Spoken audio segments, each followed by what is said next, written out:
Hashtag the proving ground. The morning sun cast long shadows across the Coronado training facility as 25 of the Navy's most elite SEALs gathered around the briefing table. Commander Jake Morrison studied the faces of his hand-picked team, each man representing years of rigorous training and countless successful missions. These weren't ordinary soldiers, they were the cream of the crop, warriors who had proven themselves in the most dangerous theaters of operation around the world. "Gentlemen," Morrison began, his voice carrying the authority of someone who had led men through hell and back, "today marks the beginning of something unprecedented in SEAL team history." The room fell silent except for the distant sound of waves crashing against the shore. Morrison gestured toward two figures standing near the back of the room, figures that had caused quite a stir among the traditionally male-dominated unit. Lieutenant Sarah Chen stood with perfect posture, her dark eyes steady and unflinching as she met the gazes of the men around her. At 28, she had already broken barriers as one of the first women to complete the grueling Navy SEAL training program. Her compact frame belied the incredible strength and endurance that had carried her through exercises that broke grown men twice her size. Beside her stood Staff Sergeant Maria Rodriguez, a Marine Corps Scout sniper whose reputation preceded her. At 31, Rodriguez had more confirmed kills than most of the SEALs in the room, earned during multiple deployments in Afghanistan and Iraq. Her weathered hands bore the calluses of someone who had spent countless hours perfecting her craft with a rifle. "The Pentagon has approved a joint training exercise," Morrison continued, "one that will test not just our individual skills, but our ability to work as a cohesive unit regardless of traditional boundaries. Lieutenant Chen and Staff Sergeant Rodriguez will be integrating with our team for the next 6 months." The announcement sent ripples of tension through the room. Several SEALs exchanged glances, their expressions ranging from skeptical to openly hostile. Chief Petty Officer Marcus Thompson, a 15-year veteran with arms like tree trunks, leaned back in his chair and crossed his arms. "With all due respect, Commander," Thompson said, his southern drawl thick with barely concealed irritation, "we've been operating as a tight unit for 3 years. Bringing in outsiders, especially."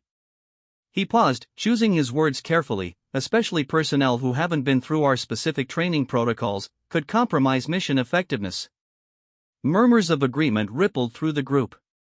Petty Officer First Class Danny Walsh nodded vigorously, his red hair catching the fluorescent lighting. "Thompson's right, sir. We've got chemistry that can't be replicated overnight. These training exercises aren't games, they simulate real-world scenarios where split-second decisions mean the difference between coming home alive or in a body bag." Rodriguez stepped forward, her boots clicking against the polished floor. When she spoke, her voice was calm and measured, with just a hint of her Texas upbringing. "Gentlemen, I understand your concerns. Team chemistry is crucial, and I respect what you've built together. But I've been making split-second decisions in combat zones while some of you were still in training. I'm not here to disrupt your unit, I'm here to make it stronger." Her words carried the weight of experience, but they did little to soften the skeptical expressions around the room. Petty Officer Second Class Alex Rivera, whose baby face belied his deadly efficiency with explosives, shook his head slowly. "No disrespect, Staff Sergeant, but talking about making shots in controlled environments is different from the chaos of real combat. When bullets are flying and your brothers are counting on you, there's no room for hesitation or second guessing." Chen finally spoke up, her voice carrying a slight accent that hinted at her San Francisco upbringing. "Officer Rivera, I appreciate your concern for your teammates' safety. It's exactly the kind of loyalty that makes special operations units effective. But I didn't come here to prove I belong, my record speaks for itself. I'm here to learn from the best and contribute what I can." The tension in the room was thick enough to cut with a knife. Morrison watched the exchange carefully, knowing that the next few minutes would set the tone for the entire training program.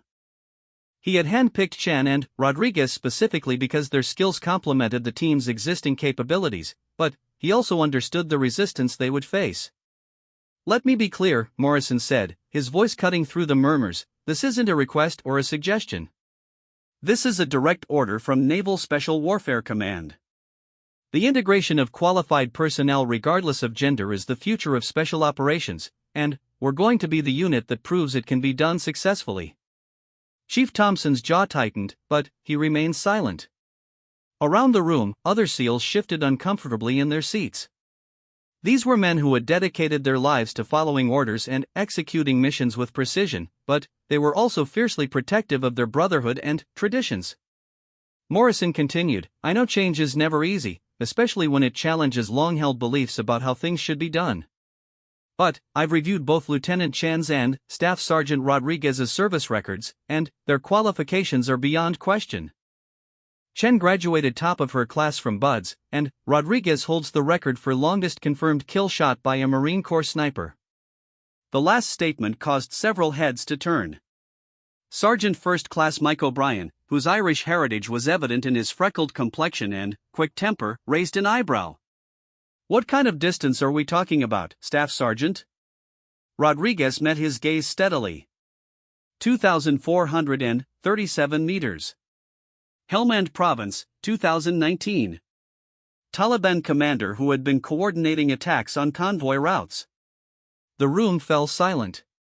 Even the most skeptical SEALs had to acknowledge that such a shot required not just exceptional marksmanship skills, but also an intimate understanding of ballistics, weather conditions, and target behavior under pressure. Petty Officer Walsh whistled low. "That's nearly a mile and a half.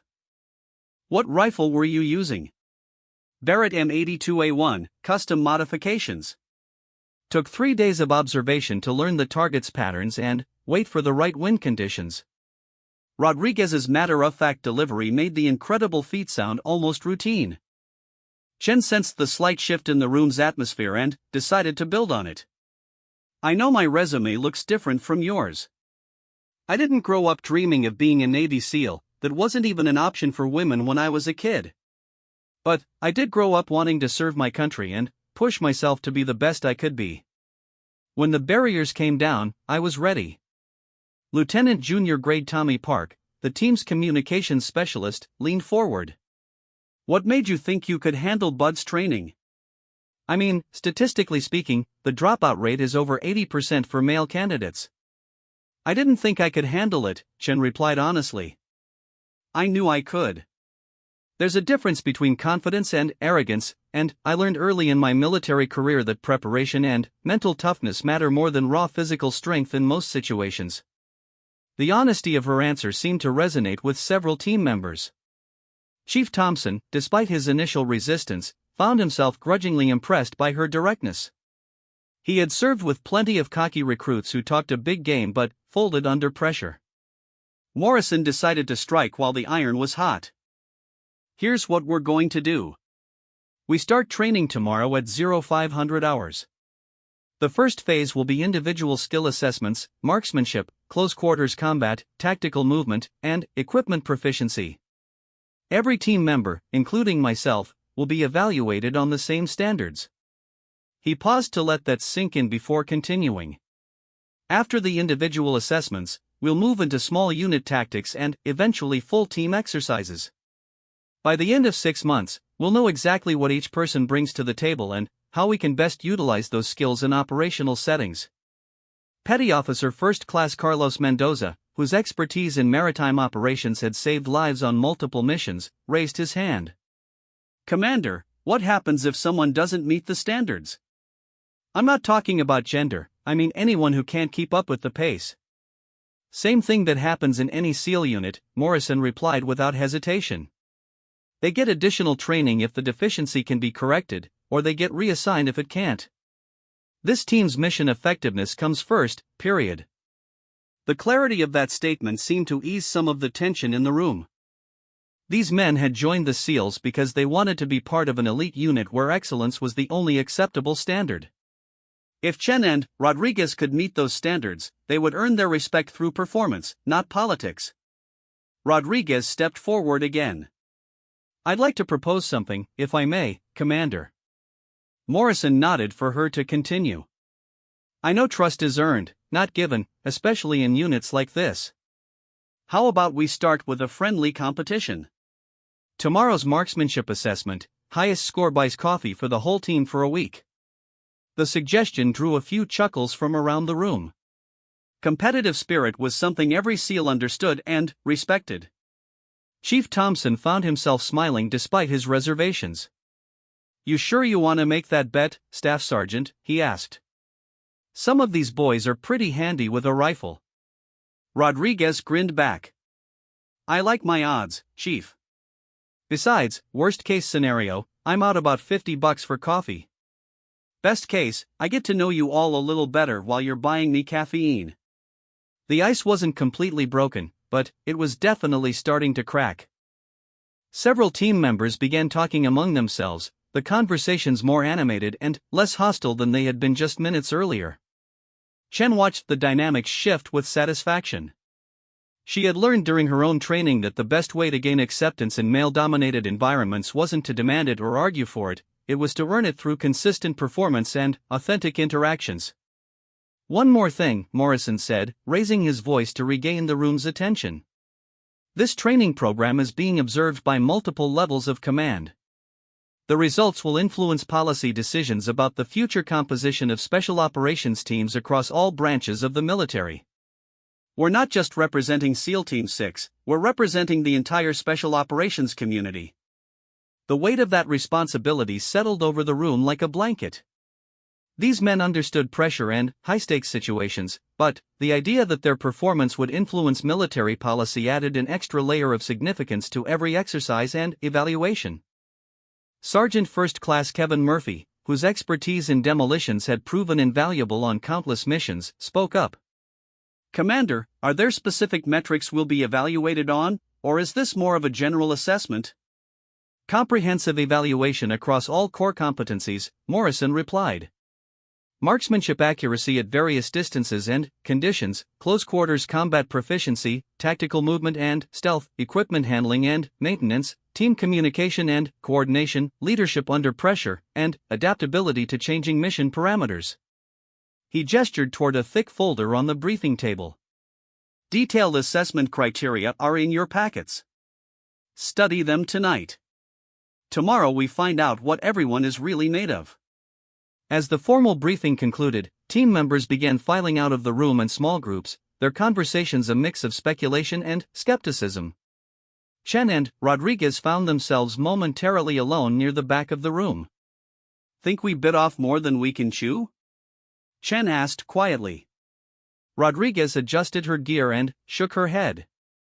"I've been chewing on challenges like this my whole career. These guys are elite, no question, but so are we. Tomorrow we start proving it." Commander Morrison approached them as the last of the regular team members left the room. "I want to be straight with you both," he said, his voice lower now that they had privacy. "This isn't going to be easy. Some of these men have been together through multiple deployments, life and death situations that create bonds stronger than family. You're not just proving your individual capabilities, you're proving that this integration can work without compromising the effectiveness that keeps people alive." Chen nodded. "We understand the stakes, Commander. Neither of us would be here if we weren't confident in our abilities to contribute meaningfully to the team." "Good. Because about half of those men in there are hoping you'll fail, not because they're necessarily sexist, but because they're afraid that change will get people killed. The other half are willing to give you a chance, but they'll be watching every mistake and weighing it against the risk to their brothers." Rodriguez met his gaze steadily. "Then, we won't make mistakes, sir. At least, not any more than anyone else would make."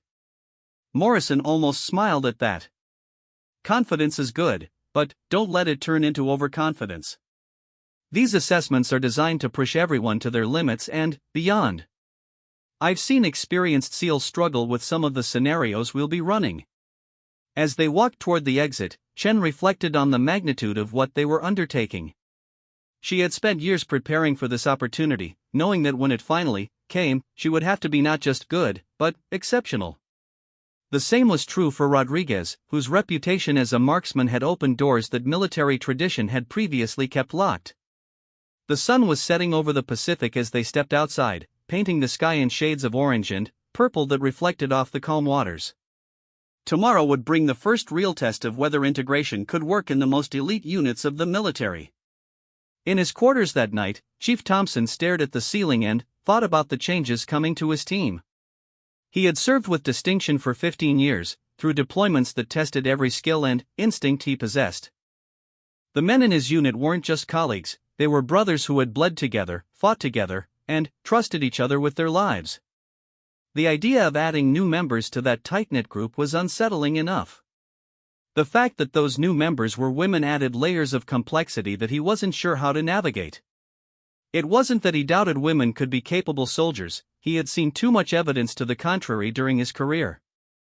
But special operations required a different level of trust and cohesion than regular military service. Meanwhile, in her temporary quarters, Chen went through her evening routine of equipment maintenance and mental preparation. She had learned years ago that confidence came from preparation, and preparation meant thinking through every possible scenario and challenge. Tomorrow's marksmanship assessment would be just the beginning of a months-long process of proving herself to men who had earned their positions through blood, sweat, and sacrifice.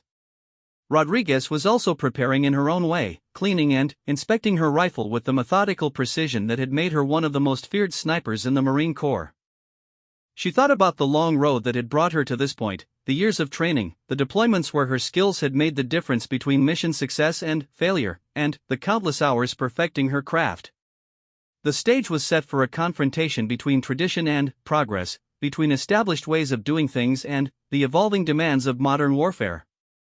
25 elite SEALs had stepped up to be part of something unprecedented, and 2 women were prepared to prove that excellence knew no gender boundaries. As the base settled into the quiet rhythm of evening, all 27 participants in this historic experiment made their final preparations for what would prove to be a defining moment in the history of special operations. The next morning would bring the first test, and, with it, the beginning of a transformation that would challenge everything these warriors thought they knew about teamwork, trust, and the true meaning of elite performance. The waves continued their eternal rhythm against the shore, indifferent to the human drama playing out just inland. Soon, those same waters would witness training exercises that would push some of the world's most capable soldiers to their absolute limits, and beyond. #Fire and Precision Dawn broke with the sharp crack of rifle fire echoing across the Coronado Range. Rodriguez lay prone behind her Barrett M82A1, her breathing controlled and rhythmic as she lined up her third shot of the morning assessment. The target sat 800 meters downrange, a challenge that would test not just marksmanship fundamentals but the ability to read wind conditions and compensate for the early morning temperature variations that affected ballistics. Commander Morrison stood behind the firing line with his spotting scope, calling out wind readings to Master Chief Peterson, who was keeping score. Around them, the 25 SEALs waited their turns, some stretching and adjusting their gear, others studying the conditions and calculating their own strategies for the increasingly difficult shots. Wind holding steady at 4 miles per hour, left to right, Morrison announced. Temperature rising 2 degrees since first light. Adjust accordingly. Rodriguez made minute adjustments to her scope and settled deeper into her shooting position. The familiar weight of the rifle against her shoulder was comforting, like greeting an old friend. She had fired thousands of rounds from this particular weapon, and its characteristics were as familiar to her as her own heartbeat. The shot broke clean and smooth, the massive rifle's recoil absorbed by her practiced technique. Through her scope, she watched the impact, another perfect center hit that brought appreciative murmurs from several observers. "Jesus," muttered Petty Officer Walsh, lowering his binoculars. "That's 3 for 3 at 800 meters. Wind conditions aren't exactly ideal out there." Chief Thompson nodded grudgingly. "She's got the fundamentals down solid. But let's see how she handles the 1,000-meter targets when the wind picks up this afternoon." Chen waited her turn with patient focus, watching each shooter's technique and noting how they adapted to the changing conditions. Her own rifle was a customized M4 configured for precision shooting, lighter than Rodriguez's Barrett but equally well-maintained and familiar. She had spent countless hours perfecting her marksmanship skills, knowing that in special operations, the ability to place accurate fire at extended ranges could be the difference between mission success and catastrophic failure. "Lieutenant Chen, you're up," Peterson called out. She moved to the firing line with fluid efficiency, setting up her shooting position with the kind of automatic precision that came from extensive training.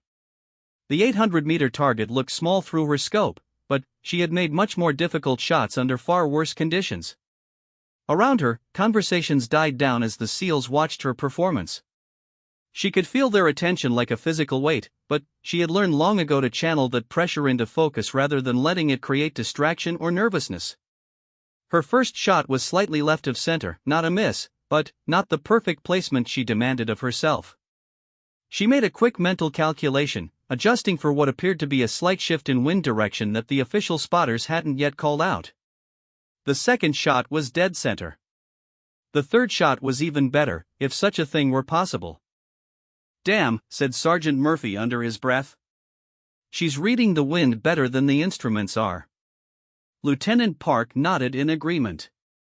"Did you see how fast she adjusted after that first shot? That's not luck, that's experience." As the morning progressed, both women continued to demonstrate the skills that had earned them positions in this elite group. Rodriguez's performance with the long-range rifle was nothing short of spectacular, placing shots with mechanical precision even as distances increased and conditions became more challenging.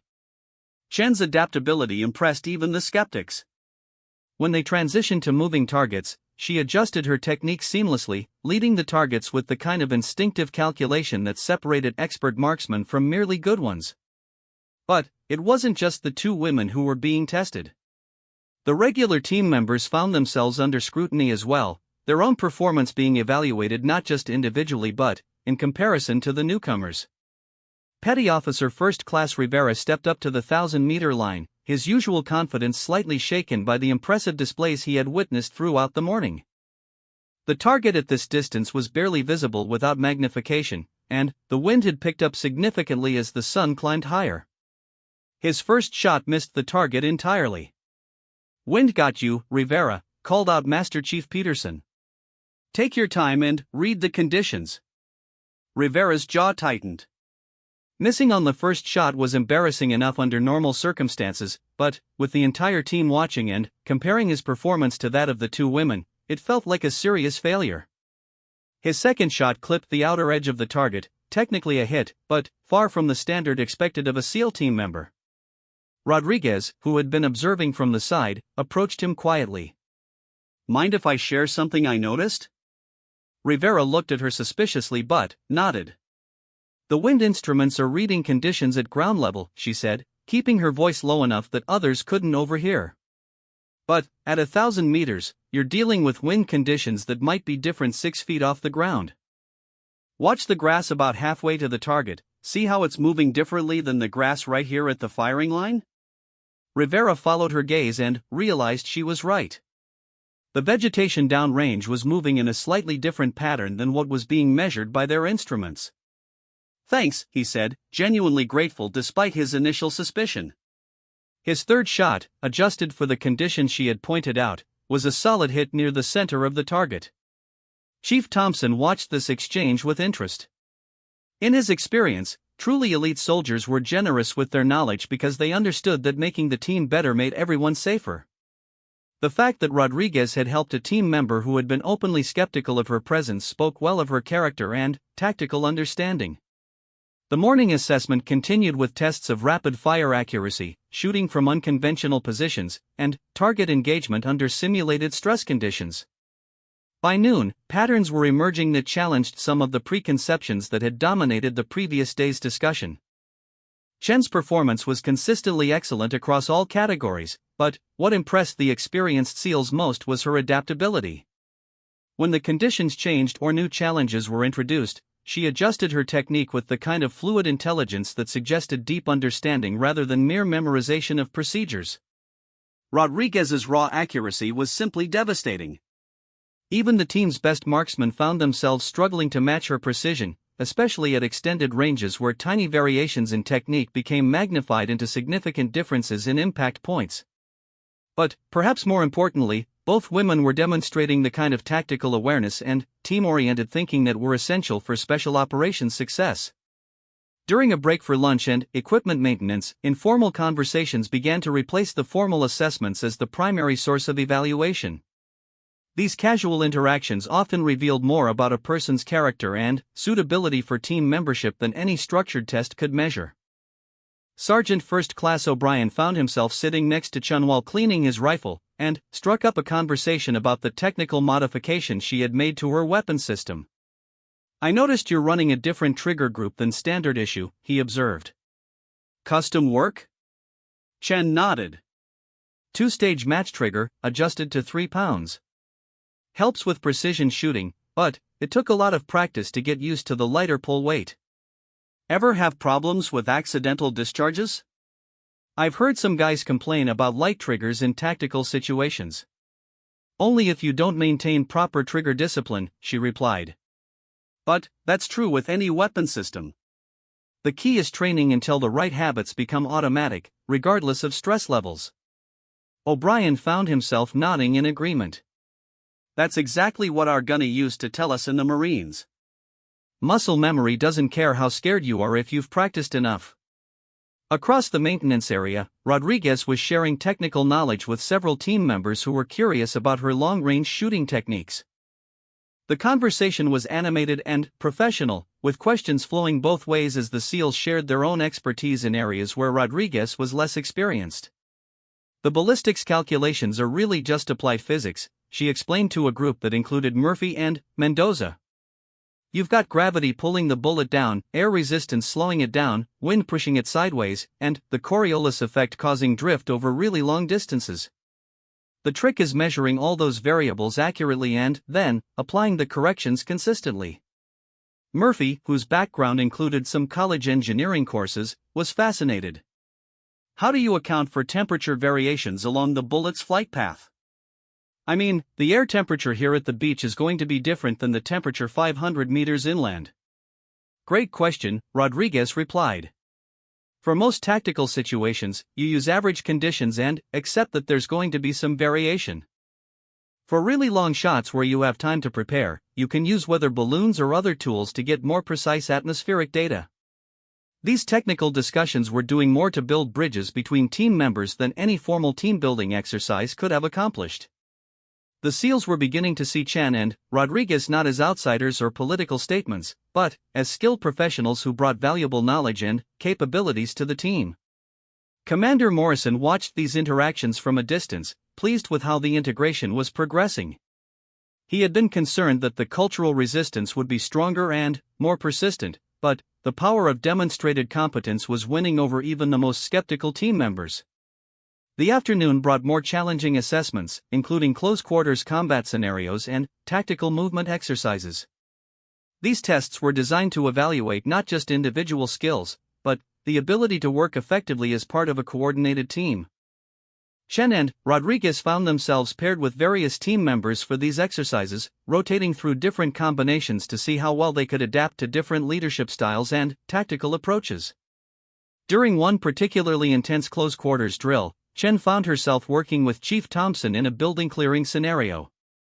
The exercise required precise coordination, with each team member responsible for specific sectors of fire while maintaining awareness of their partner's position and movements. Thompson's initial plan was to have Chen follow his lead and provide backup, a conservative approach that would minimize the risk of coordination errors. But, as they moved through the simulated building, he realized that her tactical awareness was sharp enough to allow for more aggressive and effective positioning. "Chen, can you handle the right side room while I take the hallway?" he asked during a brief pause between scenarios. "Absolutely, Chief. Standard room clearing protocol, or do you want me to wait for your signal? Use your judgment. If you see a threat that requires immediate action, take it." The trust implicit in that instruction was significant. In close-quarters combat, split-second decisions about when to engage targets could be the difference between life and death for everyone involved. Chen executed the room clearing with textbook precision, neutralizing simulated threats while maintaining perfect awareness of Thompson's position and avoiding any chance of crossing his line of fire. Her movement was smooth and controlled, her weapon handling was flawless, and her communication was clear and concise. "Damn, Lieutenant," Thompson said as they completed the drill. "That was solid work. Really solid." Similar scenarios were playing out throughout the afternoon as team members discovered that their initial concerns about integration were proving largely unfounded. The two women weren't just meeting the standards, they were exceeding them in many areas. Rodriguez's performance in the tactical movement exercises was particularly impressive. Her background as a sniper had taught her the importance of moving undetected across varied terrain, and she demonstrated an almost supernatural ability to remain concealed while advancing toward objectives. During one exercise, she managed to approach within 50 meters of an observation post manned by 2 experienced SEALs without being detected. When she finally revealed her position by engaging the target, both observers were stunned at how close she had gotten without triggering any of their early warning indicators. "How the hell did you get so close?" demanded Petty Officer Park, who prided himself on his observation skills. Rodriguez smiled. "Patience and understanding how the human eye works. Most people look for movement and familiar shapes. If you can avoid both of those, you can get surprisingly close to even well-trained observers."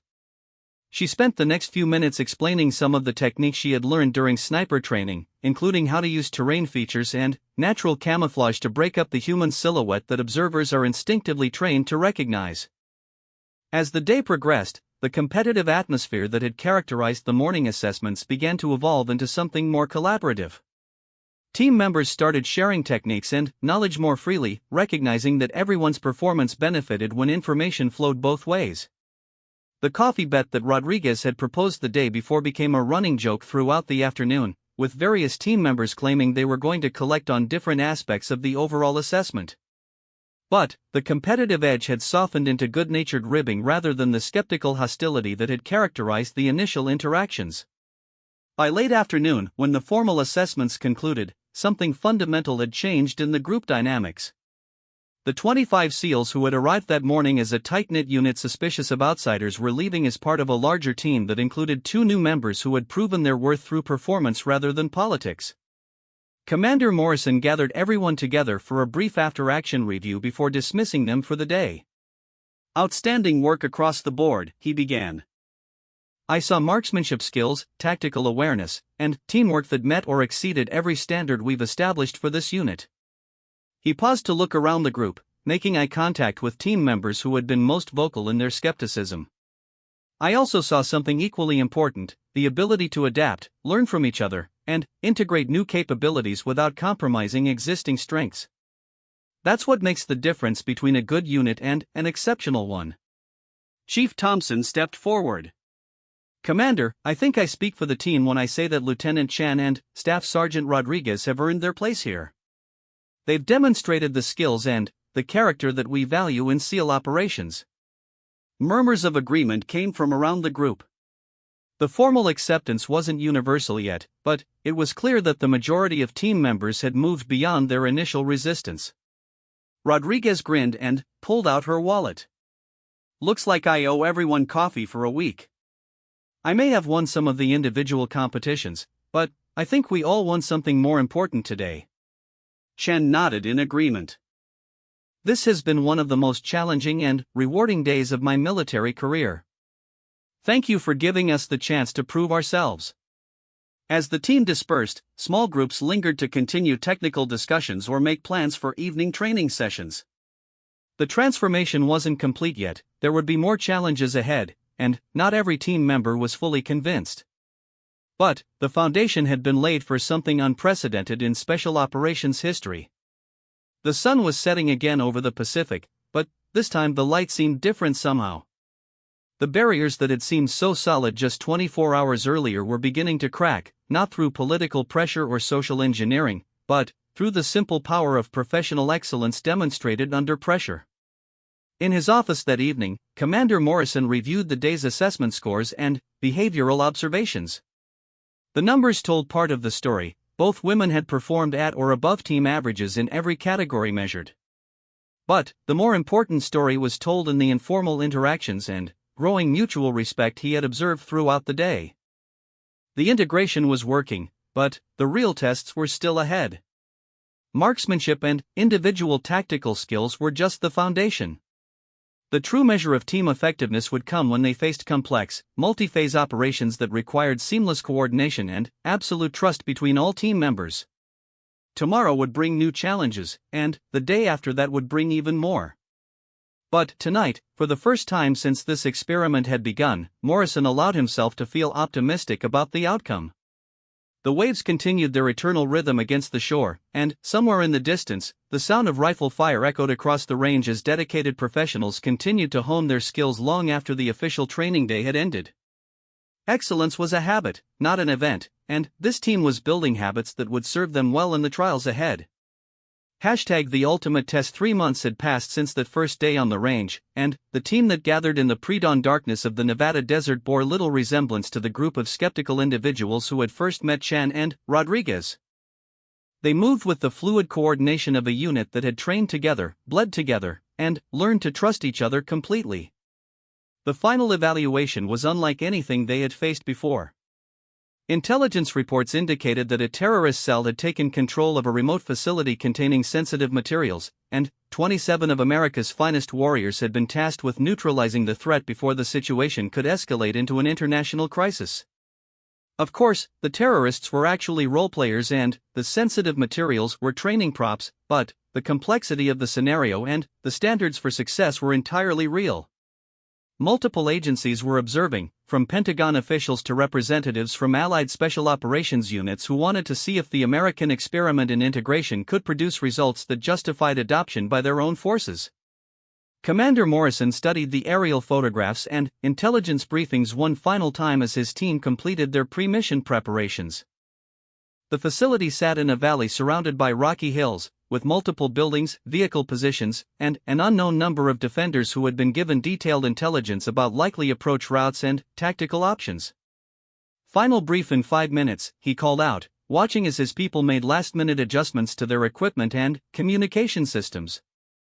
Chen knelt beside her rifle case, assembling her weapon with the automatic precision that had become second nature over the past months of intensive training. The modified M4 had been further customized based on lessons learned during countless exercises, and she knew its capabilities and limitations as intimately as she knew her own. Rodriguez was conducting final checks on the team's long-range fire support weapons, including her Barrett rifle and several other precision systems that might be needed depending on how the mission unfolded. Her role had evolved beyond that of a simple sniper. She was now the team's primary strategic marksman, responsible for providing overwatch and eliminating high-value targets at extended ranges. But, perhaps more importantly, both women had become integral parts of the team's tactical planning process. Their unique perspectives and specialized skills had influenced everything from approach routes to communication protocols, making the entire unit more flexible and effective. Chief Thompson approached Chen as she completed her weapon assembly. The transformation in their relationship had been gradual but profound, built on mutual respect earned through shared challenges and consistent performance under pressure. "You ready for this, Lieutenant?" he asked, checking his own equipment one final time. "As ready as anyone can be for something we've never done before," she replied honestly. "But that's why we train, right? To be prepared for the unknown." Thompson nodded approvingly. The honesty and humility in her answer reflected the kind of professional attitude that he valued in team members. Overconfidence got people killed, but so did excessive doubt and hesitation. Around them, the rest of the team completed their own preparations with the calm efficiency that came from months of working together. The initial resistance to change had been replaced by something more valuable, genuine teamwork based on proven competence and shared commitment to excellence. Sergeant Murphy finished his final checks on the team's explosive charges and electronic warfare equipment. The demolitions expert had become one of Chen's strongest supporters after working with her on several complex urban warfare scenarios where her tactical awareness had proven invaluable. "Chen's got better situational awareness than half the guys I've worked with over the years," he had told Thompson during a break in training several weeks earlier. "She sees things coming before they develop into problems." Lieutenant Park was coordinating final communication checks, ensuring that every team member could maintain contact throughout what was expected to be a complex, multi-phase operation. Rodriguez had helped him develop new protocols for long-range communication that took advantage of her sniper training in observation and reconnaissance. "All stations, comcheck," Park's voice crackled through their earpieces. One by one, each team member confirmed clear communication links, their call signs creating a litany of readiness that had become familiar over months of training. Morrison called everyone together for the final briefing, spreading the aerial photographs and tactical maps on a folding table illuminated by red-filtered flashlights that wouldn't compromise their night vision. "Here's what we know," he began, his voice carrying the authority of someone who had led similar operations in actual combat zones. Facility contains 3 primary buildings, 2 guard towers, and a central courtyard. Intelligence suggests 12 to 15 role-players acting as defenders, armed with simulation weapons and equipped with all the same communication and surveillance gear that real terrorists might have. He pointed to various features on the photographs as he spoke. Primary objective is Building 2, where the simulated sensitive materials are being stored. Secondary objectives include neutralizing all defenders and securing the facility's communication center to prevent outside contact. The complexity of the mission was intentional. Real-world special operations rarely involve simple scenarios with clear solutions. Success required adaptability, coordination, and the ability to make rapid decisions as situations evolved. Approach routes are limited by terrain and defender positions, Morrison continued. Rodriguez will establish overwatch position here. He indicated a rocky outcropping about 800 meters from the target facility, providing fire support and intelligence on defender movements. Rodriguez nodded, already calculating the ballistics and positioning requirements for effective coverage of the entire target area from that location. Chen will lead Team Alpha in a diversionary assault on the eastern perimeter while Team Bravo moves into position for the primary assault through the southern approach. Timing has to be perfect. If Alpha moves too early, Bravo loses the element of surprise. Too late, and Alpha gets pinned down without support. The assignment of leadership roles to Chun was significant, representing the complete integration that had developed over months of training. The men who would be following her orders had learned to trust her tactical judgment and leadership abilities through shared experience rather than imposed authority. "Questions?" Morrison asked, scanning the faces around the table. Chief Thompson raised his hand. "What's our timeline for completion? Are we working against a specific deadline, or is this more about methodology and results?" "Excellent question. Intelligence suggests that our simulated terrorists are expecting reinforcements within 2 hours. Mission success requires complete neutralization of the threat before that deadline expires." The time pressure added another layer of complexity to an already challenging scenario. Rushing could lead to tactical mistakes, but excessive caution could result in mission failure. Rodriguez studied the topographical maps more closely. "Commander, the overwatch position gives me good coverage of the northern and western approaches, but there's a dead zone behind Building 3 where defenders could reposition without being observed." "How do you recommend we handle that?" Team Alpha's diversionary assault should include movement that forces any defenders in that area to reveal themselves. Chen, if you approach from due east and then swing north toward Building 3, anyone hiding behind it will either have to move or risk being bypassed. Chen nodded, visualizing the tactical geometry that Rodriguez was describing. "That works, but it means Alpha will be exposed during the northern movement. We'll need precise timing for Bravo's assault to keep the defenders focused in multiple directions." The kind of tactical discussion taking place around the table represented exactly what Morrison had hoped to achieve through the integration program. Different perspectives and specialized knowledge were combining to create solutions that no individual could have developed alone. Petty Officer Park spoke up. "Communication coordination is going to be critical. With 3 teams operating in different areas and precise timing requirements, we can't afford any confusion about status or positioning." "Agreed," Morrison replied. Rodriguez will serve as primary intelligence coordinator from Overwatch. All team movements get reported to her position, and she'll maintain overall tactical picture for coordination. The assignment of coordination responsibility to Rodriguez reflected both her communication skills and the strategic view of the battlefield that her Overwatch position would provide. But it also represented the trust that had developed in her tactical judgment over months of training. As the briefing concluded, team members dispersed to make final preparations for what would be the most complex test of their integration and capabilities. The pre-dawn darkness was beginning to give way to the faint light of approaching sunrise, and mission timeline required that they be in position before full daylight exposed their movement. Chen gathered her Alpha team members, Petty Officers Walsh and Rivera, along with Sergeant O'Brien, for a quick coordination session. These men had learned to work with her leadership style, which emphasized clear communication and collaborative tactical development. "We're the distraction, but we're also responsible for preventing defenders from regrouping in the northern sector," she explained, sketching movement routes in the dirt.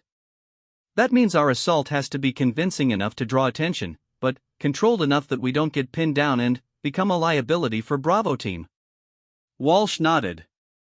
"Standard fire and movement, or do you want to try something more aggressive?"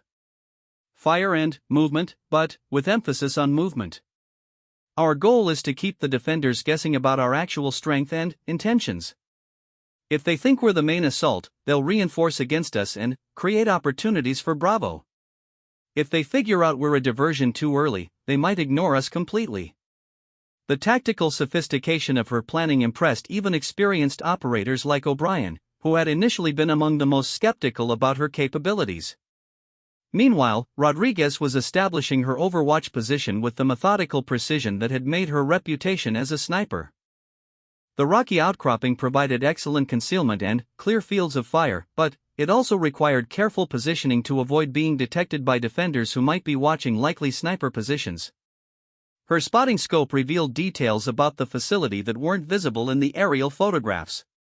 Guard movements followed predictable patterns, suggesting that the role players were taking their defensive responsibilities seriously. Several defensive positions had been reinforced with sandbags and camouflage netting, indicating thorough preparation. "Overwatch in position," she reported through her communication system. "Counting 14 defenders visible, weapons positions in guard towers and around primary buildings. Movement patterns suggest they're expecting trouble but don't know when or from where." Commander Morrison, leading Team Bravo, acknowledged the intelligence update while positioning his assault force for the southern approach. The terrain provided reasonable concealment, but the final approach would require crossing open ground under potential observation from multiple defender positions. The mission timeline was ticking away, and the moment of truth was approaching. Shen's Alpha team began their movement toward the eastern perimeter, using terrain features and pre-dawn shadows to mask their approach. The diversionary assault needed to begin in precisely 12 minutes to coordinate with Bravo team's positioning. Through her scope, Rodriguez watched the approaching teams and tracked defender movements, building a mental picture of how the tactical situation was developing. Her role as intelligence coordinator required constant attention to multiple variables while remaining ready to provide precision fire support if needed. "Alpha Team, 2 defenders just moved from the eastern guard tower to reinforcing positions around Building 2, she reported. "Recommend adjusting approach route to avoid early detection." Chen acknowledged the update and modified her team's movement accordingly. The real-time intelligence from Rodriguez's overwatch position was proving invaluable for maintaining tactical surprise. As the minutes counted down toward the assault, team members felt the familiar combination of anticipation and focus that preceded challenging operations. Months of training had prepared them for this moment, but the ultimate test would be their ability to execute complex coordination under pressure. "All stations, 2 minutes to initiation," Morrison's voice crackled through their communications. Shen positioned her team for the diversionary assault, checking final weapon status and confirming that each team member understood their role in the evolving tactical situation. The men around her had learned to trust her leadership, and she had learned to rely on their experience and capabilities. Rodriguez tracked multiple targets through her scope, calculating distances and wind conditions while monitoring the overall tactical picture. Her position allowed her to see developing situations that ground-level teams might miss. Morrison's Bravo team crept closer to their assault position, using the distraction that Alpha would provide to mask their final approach to the primary objective. The moment arrived with the sudden intensity that characterized all special operations. Shen's diversionary assault erupted with simulated gunfire and movement that immediately drew defender attention and return fire. The role players responded exactly as anticipated, reinforcing their eastern perimeter while exposing other positions to Bravo team's assault. Rodriguez's voice cut through the tactical communications with precise intelligence updates and target identification that allowed both assault teams to coordinate their movements with deadly efficiency. The battle was joined, and months of integration, training, and team building would be tested in the crucible of simulated combat that replicated the stress and complexity of real-world special operations. When the simulation ended 2 hours later, the results were clear and undeniable. The mission had been executed flawlessly, with all objectives achieved ahead of schedule and no simulated casualties among the assault force. The defending role-players, many of whom were experienced military personnel themselves, acknowledged that they had faced coordination and tactical execution that exceeded anything they had previously encountered. But, more importantly, the 27 team members who gathered for the after-action review represented something new in military history, a fully integrated special operations unit where gender had become irrelevant compared to competence, teamwork, and shared commitment to excellence. Chen and Rodriguez had not just proven that women could meet the standards of elite military units.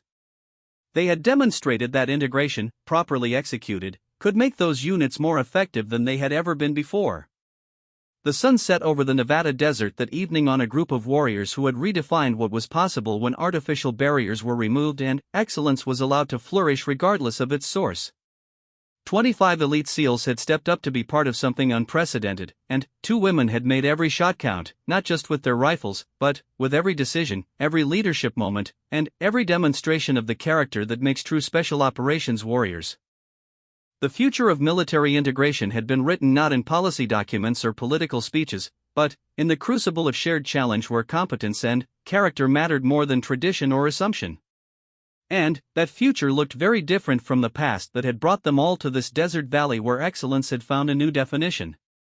In the years that followed, the story of this integration would be told and retold, inspiring similar experiments across the military and around the world. But, for the 27 people who lived it, the real story was simpler. They had discovered that when artificial barriers are removed and people are allowed to contribute their best capabilities to shared challenges, the results can exceed anything that tradition or assumption had previously made possible. The mission was complete, but the transformation it represented was just beginning.